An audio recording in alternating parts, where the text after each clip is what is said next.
Alamin naman natin ang sitwasyon dyan sa lalawigan ng Cagayan. Nasa linya po ng ating telepono si Roweli Rapsing, pinuno ng Cagayan Provincial Disaster Risk Reduction and Management Office. Sir, magandang umaga po sa inyo. Si Audrey Goriceta po ito ng Rise and Shine Pilipinas. Magandang umaga, Sir Audrey, at sa inyong mga taga-subaybay po. Okay, sir, maaaring niyo po ba kaming bigyan ng update patungkol sa iniwang pinsala ng Bagyong Uwan sa inyo pong lalawigan?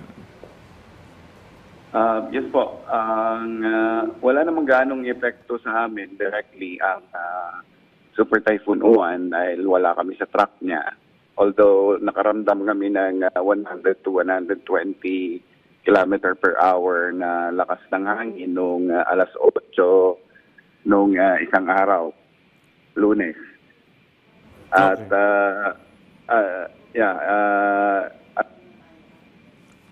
Alright, 120 kilometers, medyo malakas pa rin po yun, ano? Sir, meron po bang mga reported na may damage na mga infrastructure? Kagaya ng mga tulay o pantalan? Hello, magandang umaga po sa inyo ulit. Yes sir, naputol po yung kaninang panayam po natin, ano? So, ano po yung update sa naging epekto po ng Bagyong Uwan sa inyo pong lalawigan?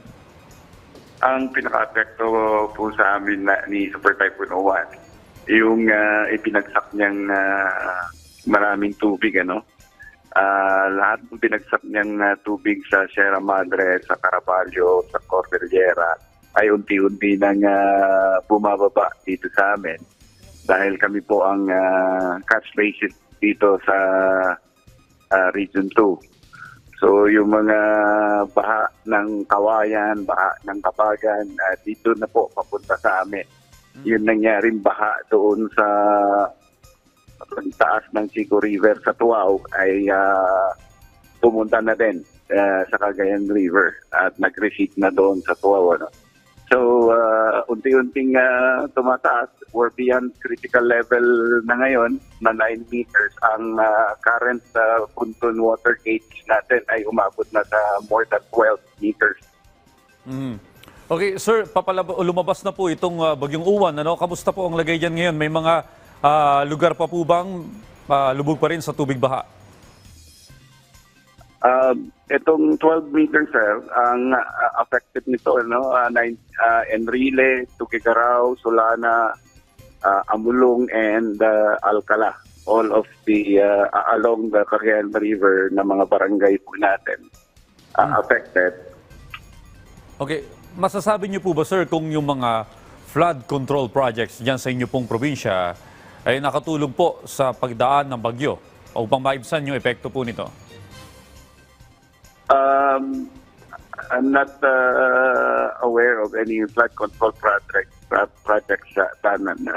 dito sa Cagayan, sir. No? All I know, may mga dam tayong supposed to be controlling yung flow po ng tubig. And somehow,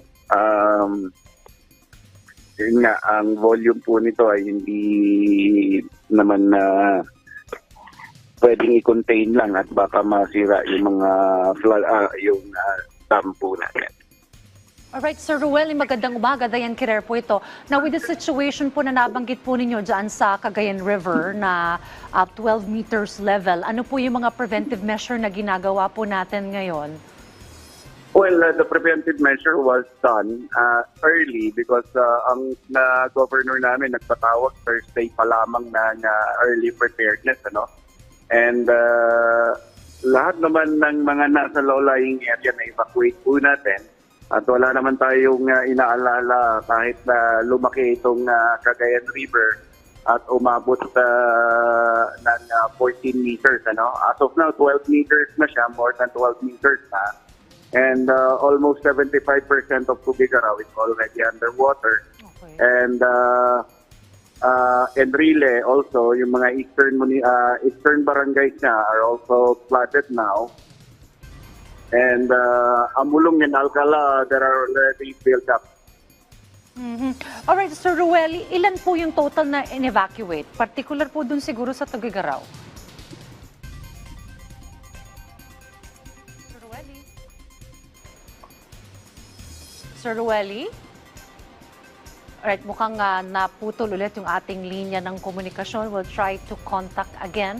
If possible, si Sir Ruel Rapsing, kaugnay pa rin po ng situation dyan sa Cagayan River. Marami pong salamat, sir.